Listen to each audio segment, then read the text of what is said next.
the giant circular feature. Around this giant piece that seemed to have come from there is where we'll find our circular metal deposit. Again, look at the rubble. There's the circular metal deposit. Right over there. And that giant piece of stone. You see, can you pause there? Yeah, bro. Because I've seen that. Is this full screen for you in the audience? No, it's vertical for some reason, but we can see it. No, now it's full screen. Okay. So just back up like a second or two where you can see the fissures. Yeah, play it now and I'll tell you when to stop. Sure. Is where we'll find our circular metal deposit. Again, look at the rubble. There's the circular metal deposit. There.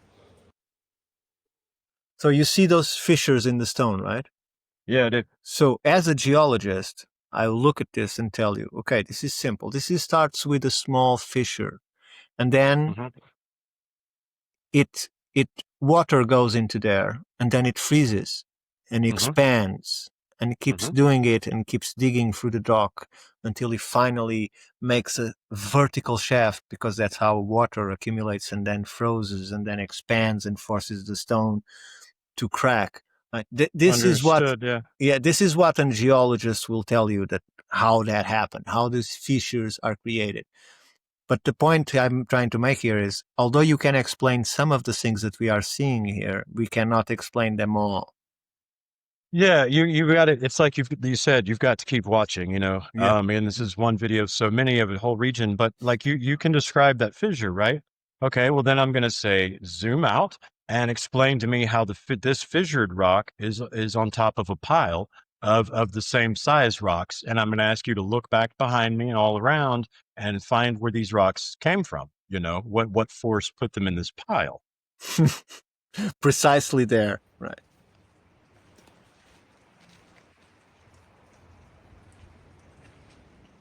But then the lack of layers on the rock is harder to explain.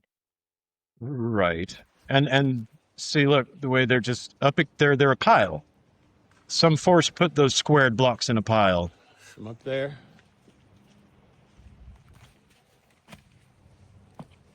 Metal. See, the metal's everywhere. You see the white quartz crystal in all this rock. It's like a matrix. It looks like concrete. Now we come over to this iron concretion is their word. A circular metal deposit. You can see the quartz rocks and some perspective. It's like it's all meshed together by a gigantic force. Like it almost, if you're just trying to describe it, right? You know, the way it looks, you know, not to trigger anybody as to what it is, but if you're trying to describe the way it looks, I spent a lot of time in construction, and that's what you call a drill hole bit, you know? You drill into the wood or whatever, and then you extract a core. That's what the tool that does that looks like, you know? So let me, here, keep going. Behind me. So the pile of rocks. Perfect block to nature of this break. And it rounds right there. See, look at that pile, man. You know, this metal down here. Metal. Just look at it. Look at the metal. Almost looks like copper, by the way. Oh, copper tie-in. Look at the grooving. Yeah, that's grooving. That's not a fissure. This piece up here by itself. Big square piece on top of all of them.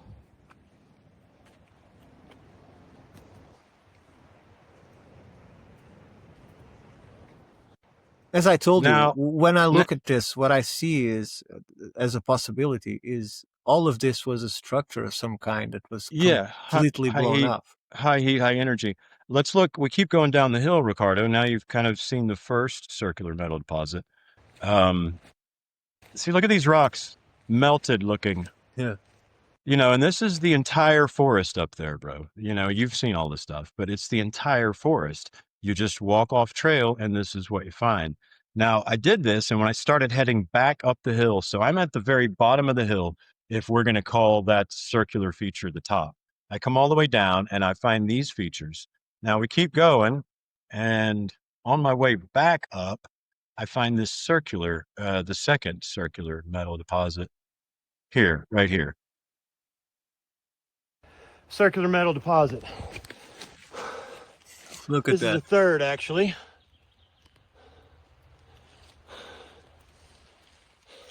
If it wasn't metal, I would say it is a tree that was caught in the Right, molten right. Continuing rock. all the way around, just as up in there. You can tell Just I've as been up all the up other and down side. the hill, out of Sure, breath. and this is just a layman's Okay, question. now I need a natural explanation for two of these. Three of them, because we found one that didn't have too much metal in it. But this one counts. So So now I'll Okay. if this is fast just forward. a layman's question, but if Yeah, if go. you actually have a tree that is embroiled in this lava-like You can molten see. mineralogy, right? Wouldn't it, because of the intense heat of the wood, wouldn't it attract the metal to it? I don't know. Possibly. I don't know. I I don't don't know. know. I'm very much a layman on that. You know, what I can tell you is like going around the impact crater here in Wetumpka. You know, I find so much quartz, shot quartz, quartz from inside the geodes, but also petrified wood to an enormous extent. Uh, that's one video I haven't put here on X yet, but I mean on YouTube, but you can find it on X. Is I find piles of this petrified wood, Ricardo. It's stumps, right, that have been petrified, pieces of logs, but they have cut marks in them. You know, obviously sawed cut marks, and you can tell that the cuts happened before the mineralization because the little quartz and jagged appearing crystals are growing into the cuts, Hmm. so it mineralized that way. Um, and that's the only, I did a little research to see how quickly wood could petrify, and I know that lately our estimates have shrunk. You know, when there's high heat or pressure. Um, but yeah, as far as explaining how it's metallic, I don't know. Yeah. You know, and again, I'll only show another second of this, but what I'll note here, Ricardo, is so I'm down the hill, and even right here in this freeze frame, you see these pieces of stone from all sizes, from vehicle house size to little tiny pieces, square blocks, everything. They all have shape, they all have weird erosions, and they all are consisting of these quartz, pebbles deposited in them. Everything you see here. Now, as I walk back up the hill, take note of that, right? Take note of the metal that's splattered everywhere. So much of this metal. Oh, the sheets. I can show you the two sheets just up north of this, in this video of the circular metal deposit. Logan and I here find two sheets, Ricardo, between two pieces of stone. I mean, I'll get the visual. That wasn't a tree. The fact that every one of these stones, if you get around and examine it, you can most likely find splatter metal, dude. Splatter that looks just like I had hot metal in a bucket and took something and splattered it, right? I've evidenced that from Moss Rock Preserve in Hoover all the way up here to North Alabama. You know, it's not just this one iteration. This is sort of the most dramatic, these round ones in these different pieces of stone. But one must account for the fact that for miles and miles and miles and miles in all directions across most of this state, from Birmingham to Mentone, you can find this landscape you see in front of you with everything I'm exhibiting. You know, there was great force and great heat. So let's take a quick walk. I'll make it quickly back up to the main one. On my way down the hill from the original circular metal deposit, and without a doubt, I was coming down here for a reason, because at the bottom of this much smaller rock, there's yet another one. It was blown down the hill, you see, by a great force with great heat that melted that. All right. Now let's walk back to the original. The first circular metal deposit is right here on the side of this rock. Dude, I found another one right there on that boulder you see right behind me. Head down there. I need to go snap a picture as soon as I get footage hiking from one to the other. Okay. Now here we are. Yeah. At the original. Now, do I give you some perspective? But that, you see, Ricardo, gives you, the idea of And where these things are.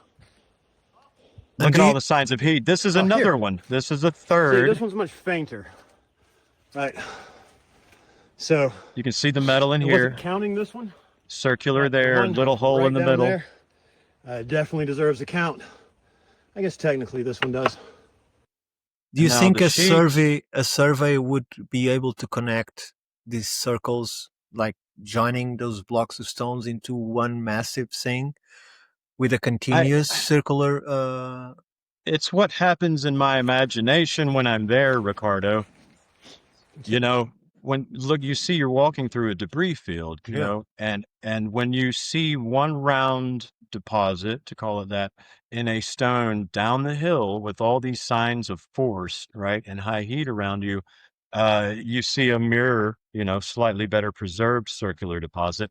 Naturally, you could see that perhaps that was some sort of connecting mechanism Hmm. between the two, right? And Um, have like a you like a dowel. look if these blocks that are scattered from big to small, uh, they are of a different Some mineralogy of pieces the rest of the bedrock? Yeah, bits you see here, right here. Let me pause it. I'm going to show you these metal. sheets. This is the sheets. Um, yeah. So Ricardo, for the most part, every single stone, every single piece of stone that you see in any of my videos, upon closer examinations, exhibits the exact same makeup that you saw when I zoomed in on those circular deposits.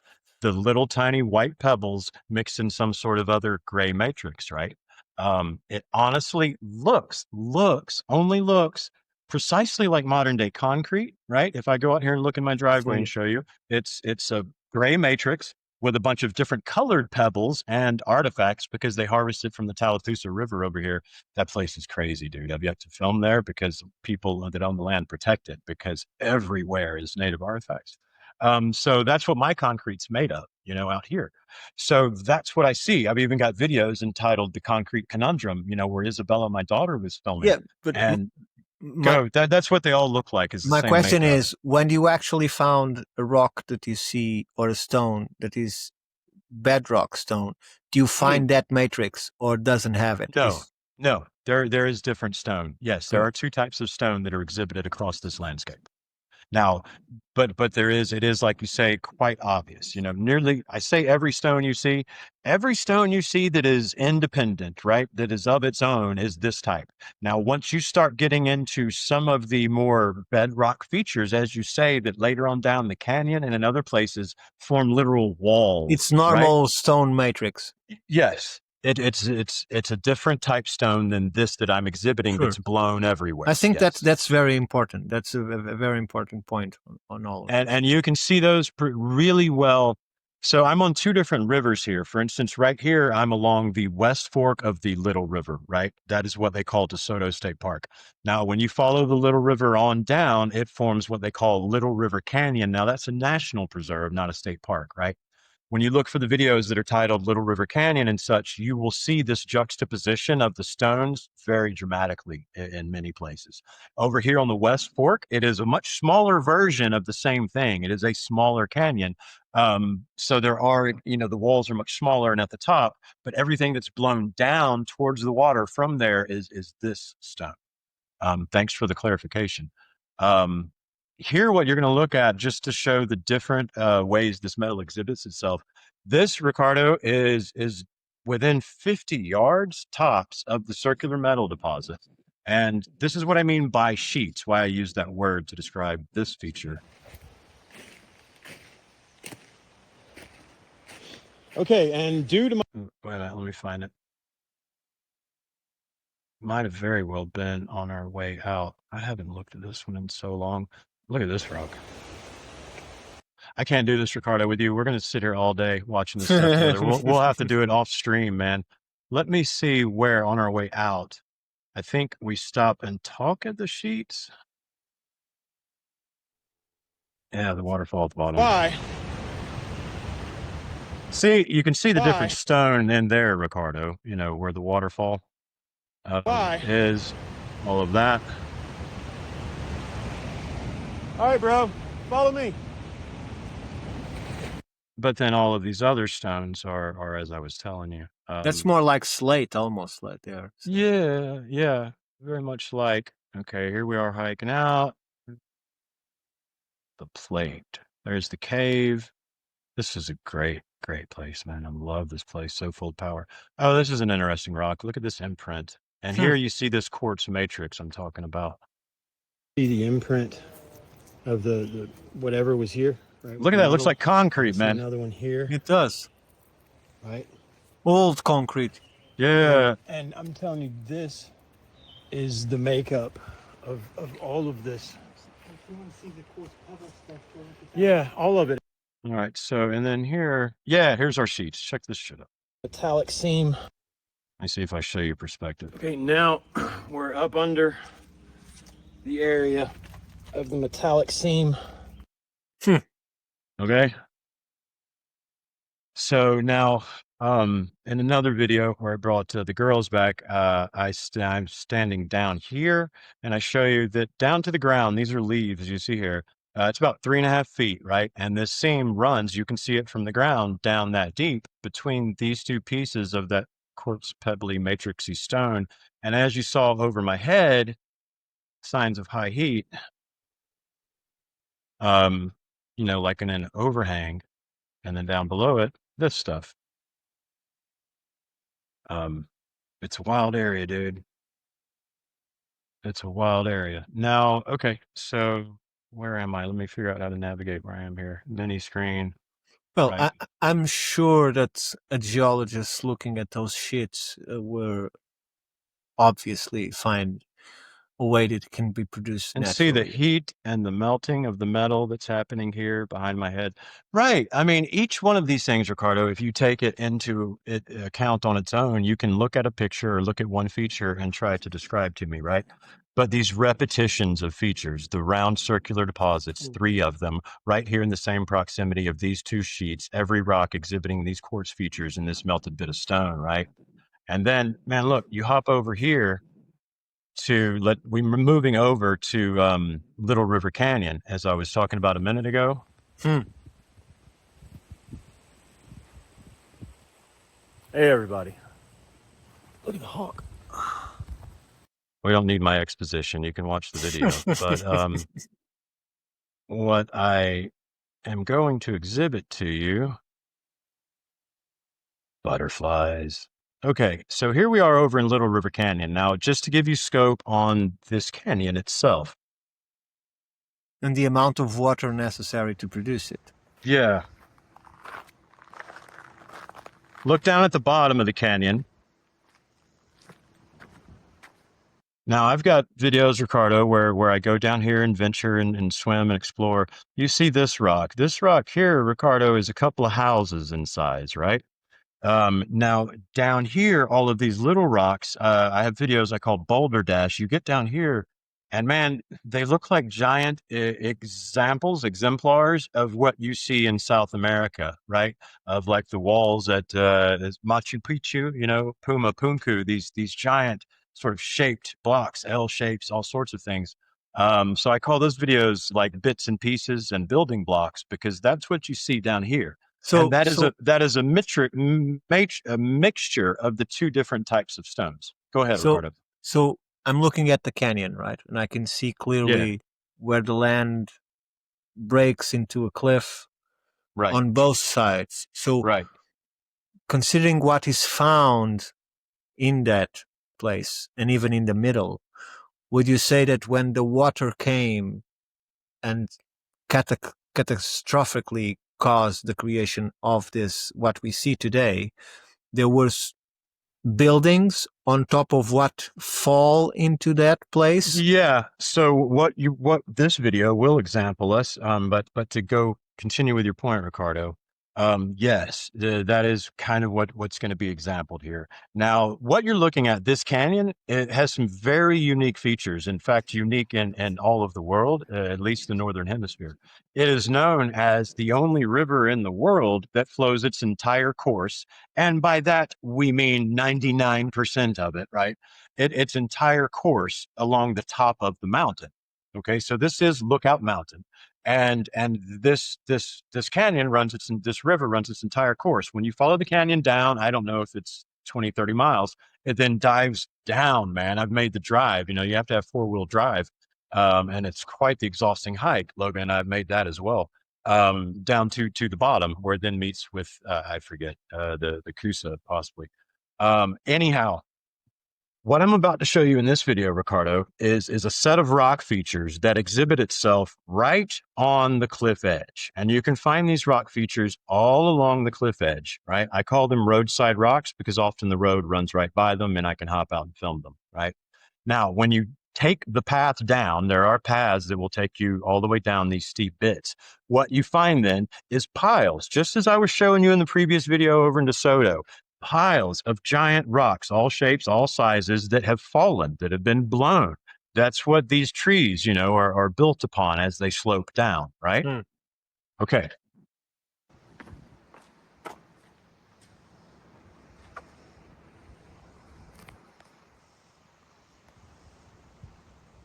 Look at how, man, see, look how wide open it is in some places. You can hike over there. It's beautiful. Now, the rock formations I just filmed from. Okay, so the ones you're about to see are just further down here on the very edge, and then I'm going to fast forward into them. All right, so let me get to where I'm showing you those. Same stones. There. That's nice. See all this? From the top, flat, grooving, just, man, down there is so beautiful, the stuff you find. It really is. River Canyon. The only river that runs its entire course across the top of a mountain. So, Ricardo, it's interesting what the geologists have to say about the top. Rock. As we examine the mushroom rock, it's interesting what geologists have to say. First thing I noticed, boots on the ground, when I started exploring this landscape, is there were several odd features to me for being on top of a mountain, right? So what I mean by that is not only do I have this river that's genesis and course takes place on the top of this mountain, I also, as I drive around, I find springs, springs bubbling up. I find swamps. Right now, down here in central Alabama, where the plateau, after that happens, heading off to the Gulf Coast, this is where the ancient ocean used to come to, right? Around here, that's normal to find. Swamps are everywhere. I had to learn to, explore in them. So when I got to the top of this mountain, I'm like, why are there swamps, right? So I go and see what geologists have to say about this area. Now, their theories or explanations on this area, which again are just as almost dramatic as mine, are that there were once on either side of this mountain two higher mountains, so that this mountain today was in fact a valley floor at one point, right? And that over geologic time these mountains eroded, right? And formed this valley. Now that makes sense. However, what if these things that were rising on top of this place, weren't mountainous, and what if this river, which flows, I grew up on a drainage ditch, Ricardo. There are creeks everywhere around here, and when they want to put in a neighborhood, they have to concrete the creek, right? And they call them drainage ditches. And I grew up on one in Montgomery. And what you quickly learn when you're an adventurous young kid is that most of the time the water flow is minimal, right? Just minimal. You can go catch crawdads and snakes, right?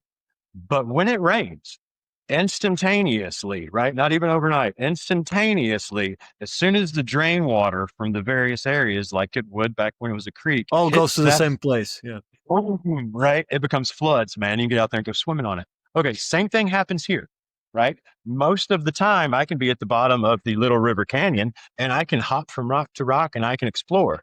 The rest of the time during a rainfall, the rapids are so notorious that Olympic kayakers come to train, and many of the paths are known as suicide paths that they won't even traverse because the water flow just increases so dramatically and forms these rapids. It forms like a ditch, right? Among very sharp angled rocks. Mm. Now, so here we are at the top. I'm on this road, and for reference, the cliff edge looking straight ahead is, I don't know, 50 to 80 yards from the road. You know, it's right here. Let's look at this place. So we went back to the. We got informed about one, so we're Look at actually this. on the way to find it. Okay. Now, what you see here are bits of metal sort of veining out, and I get in here and look at it all.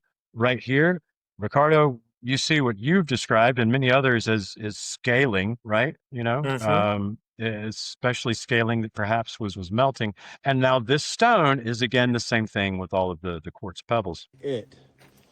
Look at the metal. Looks like a snake head. Whoa. Indeed. Could that shit be native? Oh, bro, you could get under there. Yeah. You could do it. And Jason. All right, look at the way this flares and just how absolute. Flat. See how flat that is there? Again, like a giant chunk that had fallen over, perhaps? Absolutely flat that is. Yeah. That's strange. You can get on, bro, get on top of it. I will. You go for it. I want to check out this whole place in one go. Look, dude, more metal. More metal? Look, that's what all this red shit is. Look. Oh, yeah. See it there? Oh, that's cool over there. That is cool though, isn't it? No, over here. All right, hang on, man. I'm coming. Look at this weird veining. Look at this seam. Let me check. What happened here? And the stone is twisted. Here you Push go, it bro. up See or if you can something. get Yeah. up here and I'll hand you the camera. You want to? Yeah. You think you can make that? The metal bended it when it's cooling down. Yeah, and splattered, and there's even buckling. Let's see if I can get us under. Look at this flare. This is weird. Let me go look at the rest of this. Dude, this is so strange. It's like rock bubbles, man. See, look at the backside of this, bro. Oh, you Like it keep fell going. over. You know, like again, so flat, like that's not its original position, and then exhibiting all this sign of melting in certain directions, right? Just there.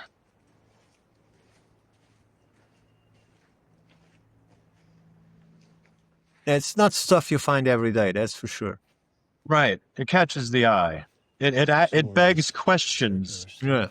It begs a lot of questions. Very That's similar all. to the other one that you showed first. Mhm. And some of the coolest features on this one. What is this? Look at the scaling, These as two you are say. just propped against each other, man. Oh, yeah, I saw that. This is nut bars.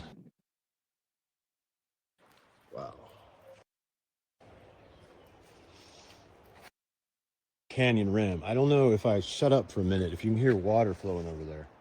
Right. That's the canyon, and you hear the water all the way at the bottom of the canyon. Canyon. Tells you how close I am. Look at that mess. Metal vein. And right around here on the right, there are 90-degree angles. Up underneath that weird flare, you see the vein right there. See it? Thick. Yeah. All right. Now look right here. I'm going to show you right here up close.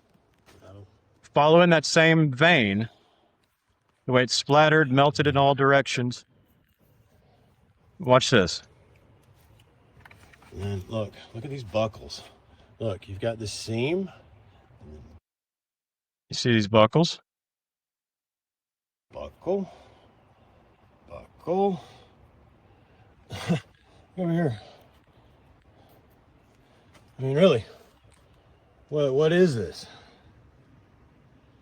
Something that was subjected to enormous strength Enormous and heat. pressure. 3, Heat 4. pressure. Strain, heat, pressure, And then high energy. continuing on. Look at the layering, the quartz. Nutters. I don't know what else to say. I'm like speechless. So, and this goes on and on, Ricardo, forever. Yeah.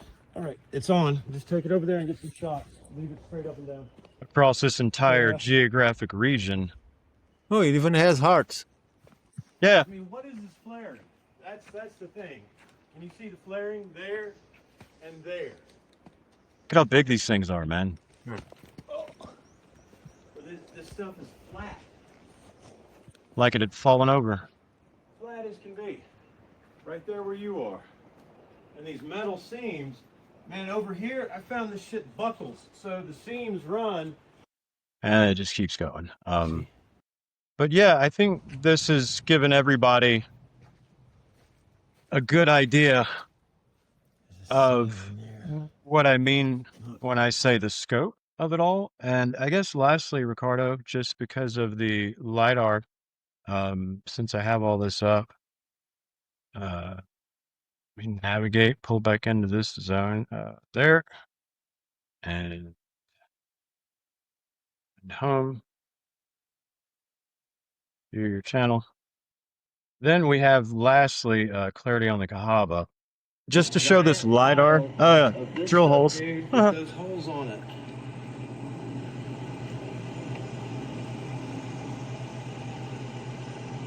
So this is across the river from, I'm going to pull up the map and pause it, and I'll show you. All I'm going for here is this map that I use at the intro. Oh, here's some of the odd things I found in the river, right there at what I'm about to show you. Look at this thing. This dude. looks like a red ram head or something. Yeah, look at it. Found it in the river on the sandbar. Narrative.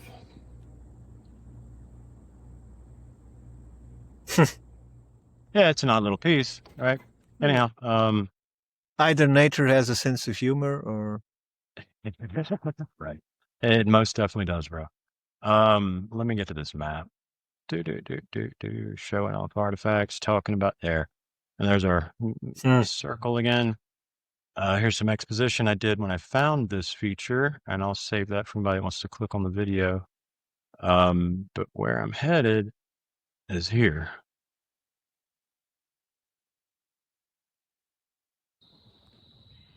All right, so this is the river I'm referencing. All right, and here is satellite image of this place. So here's the river over here, the house where I was working and filming from here, the sandbar where I found all that odd stuff here. Now I start this video at an X that is in stone that is mounted here, right where this thing is pointing. This is a mound as you'll see if you watch the video. But what first caught my eye was the fact that it was green, a green triangle in all of this deciduous forest. I had coniferous trees, fairly young. They can only get so big because of this is stone feature, and they can get tap roots. So let me get to the LiDAR now of this place. Okay, here we go. So what I have here at this bend in the river is a structure that completely mimics the triangular bend of the river. I recommend anybody that's interested to pull up just a regular map of the Cahaba River in Hoover, Alabama, and you will start to see many features that do not mimic the course of a natural river flow.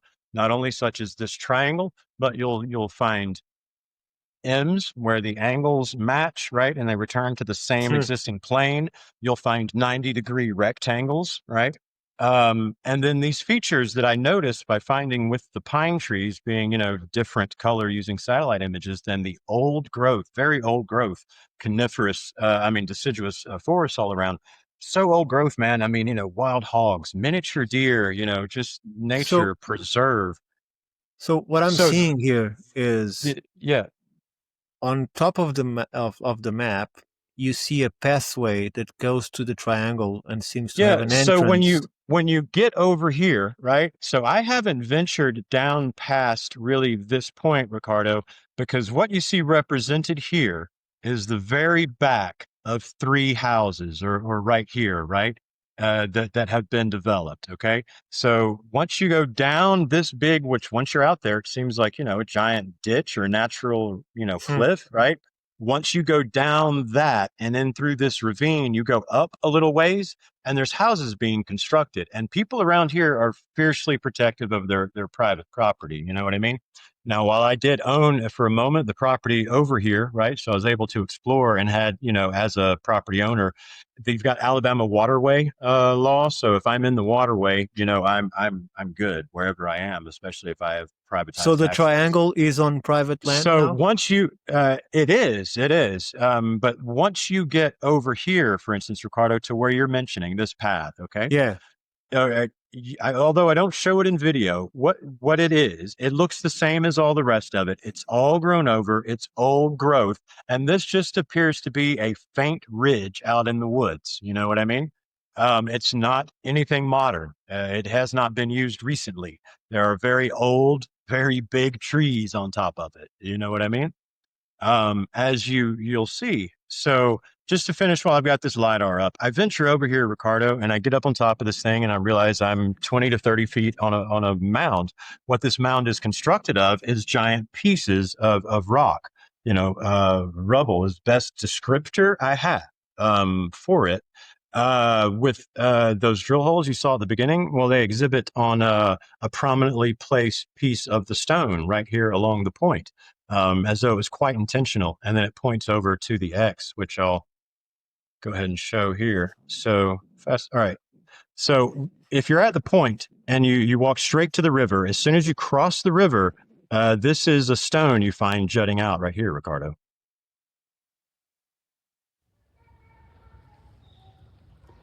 Good morning.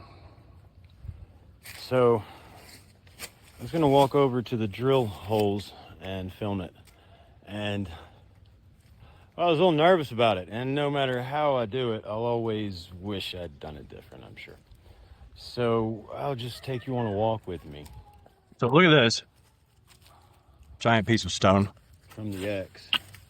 So saw marks here. And then see all the marks all over this thing. you see there's a small one with the X. Continues. That's Thor. You hear up there barking. He wanted to come, but he makes more noise when he's down here. Again.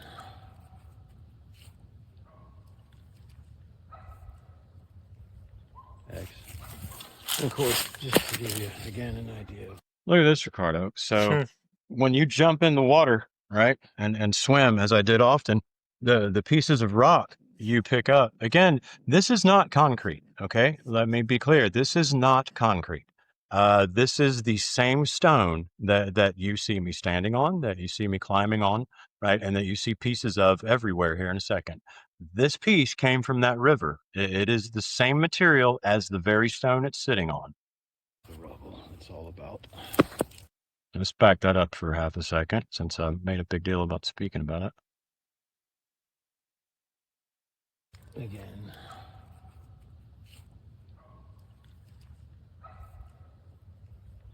X. And of course, just to give you again an idea of the rubble it's all about. Looks like the top of a pot. So, and then you see the stone everywhere in the river here. There it is, yeah. You pull up the stone, it's all the same stone. Look at this, Ricardo.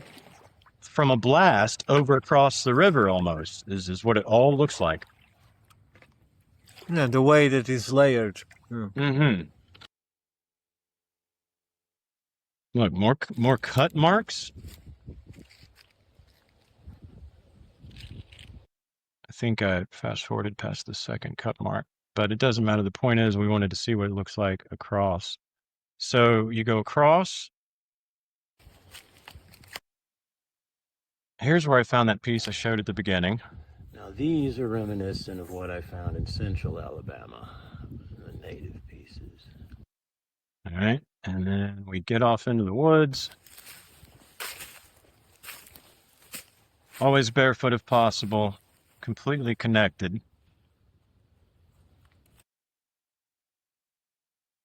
I want to show this hole.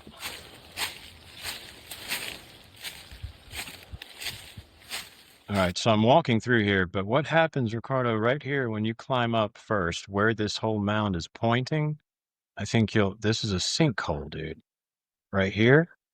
And if there's anything under this thing, which would make sense, I think you'd expect to find a sinkhole, right? See this? This is a natural sinkhole that's right on that side of the river in front of the mound way up here. Giant sinkhole. I saw several of those on my visit to Wisconsin and Michigan. Out of nowhere, you see this geometrical depressions in the soil. So here's the mound. When I first come across it, Ricardo, I'd been searching native mounds, so I knew what in my mind, right, from afar, I knew what I was looking at. I was like, native mound, okay. So, but these rocks were on my mind. I'd climbed over them. They're everywhere, littered through these woods. And so as I approached, I realized that this wasn't an earthen mound.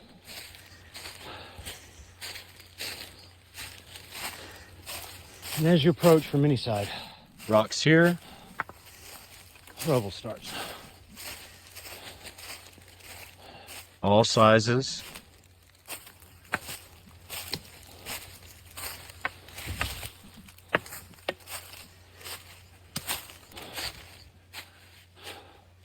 We'll climb it here at the point.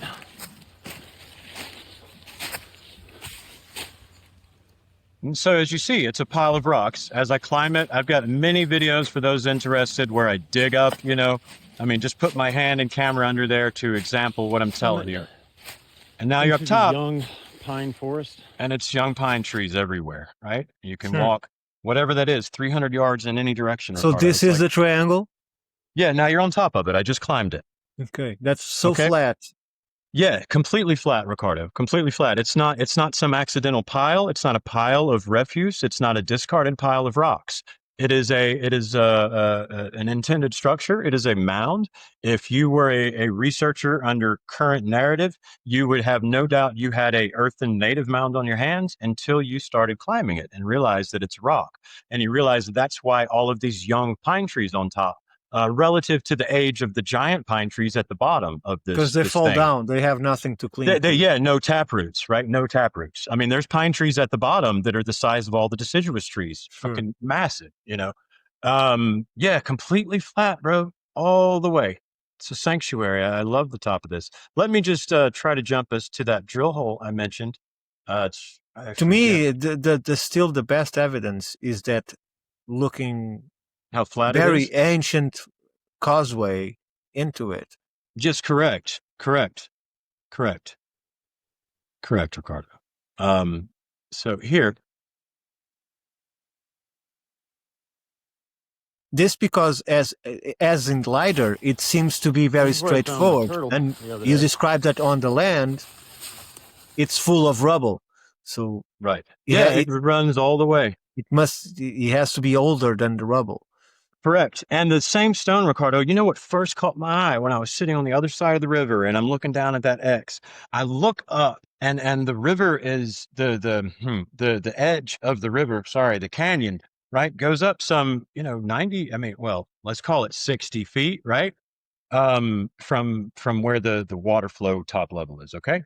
Now, as I'm looking over there, I'm seeing on this steep, nearly vertical cliff, rocks the size of cars with points stuck into this cliff, right? Not part of it, right? But stuck into it. So obviously put there by force. And there is no cliff above. There was nowhere where it could have fallen from, right? And it's a rock the size of a car stuck, right? So as soon as I see that and I see all this rubble, what I can't help but call rubble down below me, the same stone, I'm like, man, there was great force. And it blew it this way because when I crossed the river onto that sandbar, you saw there's this little sand, the rocks all scatter that way. And when you look at the map and you get there and explore, you can see they even follow that point, right? This was a demonstration when they made this thing of this rubble. Now you saw at the beginning, the holes that were on the stone, those are on the other side of the river, right, where the residential is. Now I'm over here on the point of this mound, and here's what you have exhibited in a piece of this stone. Okay.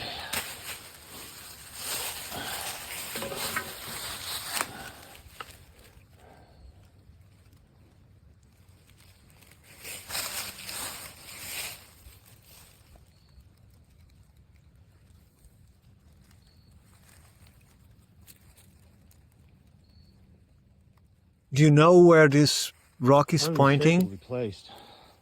Hang on. prominently. Do what?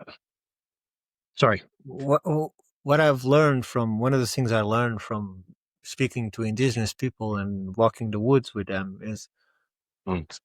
this might point somewhere if it is intentionally placed and not natural, and even sometimes it's natural but it's worked to So point in Ricardo, filling out my theory, I do believe it was pointing to that very spot in the river where that X is. Hmm. When you excavate, as I was doing, because I was doing landscape work on this property, right? That was owned by a partner of mine, right? As I'm doing that, I discover these massive pieces of a material that I've got some here that I can't identify. Um, that exhibits signs to me and my layman's abilities of being a precious metal. I could pull up pictures and all here. I've already got everything, but let me just skip to my point is this stuff in huge sizes, Ricardo, all kinds of sizes of different rock that exhibit signs of flow, right? Just on the material when you're looking at it, no matter the size, they exhibit signs of flow. I'll say that. The material exhibits both a gold and a silver color. You can find it almost together, right? Flowing together, these different glittery matrices, right? Now, me being the do it at home guy, I work a lot with muriatic acid, which is a 34% some odd solution of hydrochloric acid, and it will dissolve metal. What it will not dissolve is precious metal, no matter how long you leave it in there. In fact, it is one of the most excellent forms of cleaning silver, gold, because you can put it in there and it removes everything but the gold. You know Yeah. if it's pure. So what I did was I took these pieces and put them in muriatic acid. I left them in muriatic acid for months and months and months and months. And what happened was whatever other material was binding this seeming precious metal together dissolves, right? And what you're left with is a slurry of this glitter, very fine grained glitter that has in color gold and silver properties, right? Now I know, because everybody says silica, everybody's got their things, pyrite they're going to go to. That's why the muriatic acid, right? Because muriatic acid would destroy those. It does not destroy this stuff. Okay. That being said, I posit that X quite literally marks a giant pile of precious metal, right? With this mound pointing at it. I then go further and I infer a message because we're already inferring that this stuff is antediluvian, i.e., pre catastrophe. So if this stuff is then piled after exploded and shattered everywhere, right? If it is then piled back into this triangular mound, that means these were people afterwards, therefore the Sure. word survivors. And it is pointing at a piece of this stone with an obvious cut marks in it, forming an X, and behind it is melted precious metal. Well, what do I know about the various things, myths, stories, tales, however you want to word it, about Atlantis? Well, or the lost civilization. We don't have to say Atlantis, this worldwide lost civilization. Well, precious metal abilities, there are some things that come, I think, from the Greeks about orichalcum, right? Which was this metal that they coated everything in the Hmm. insides of their palaces and houses, right? Okay. And as to seal again, his quote here is best. They were no longer wearing their prosperity with moderation, right? So when they were able to see this destruction coming from the sky, the winged serpent, the green comet, in the sky, as they were able to obviously with their advanced knowledge understand what was coming and started doing their prep work here on the ground, daring kuyu, we see it all over the world to try to survive, right?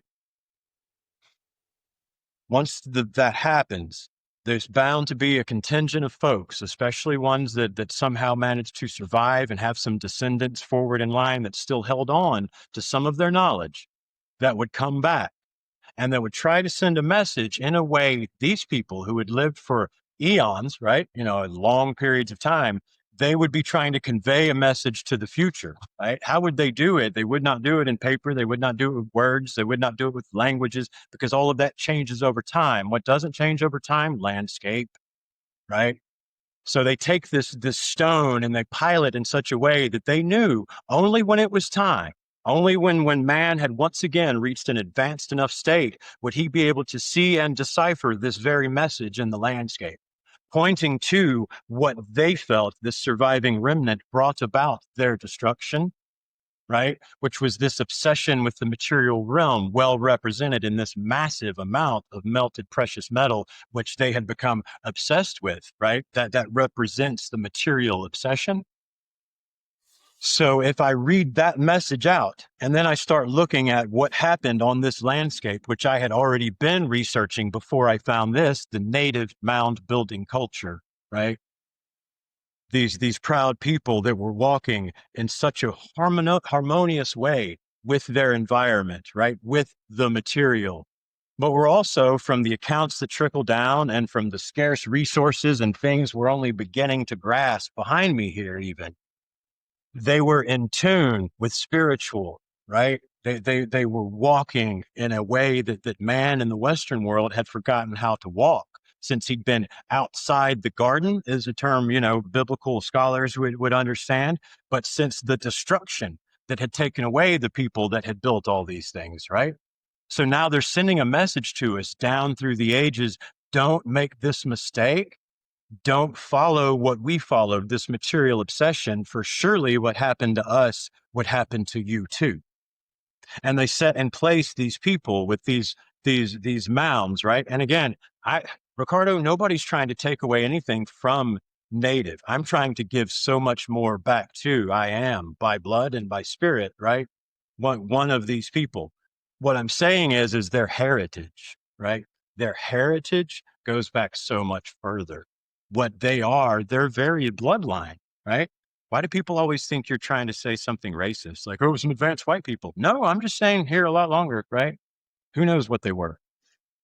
But Sure.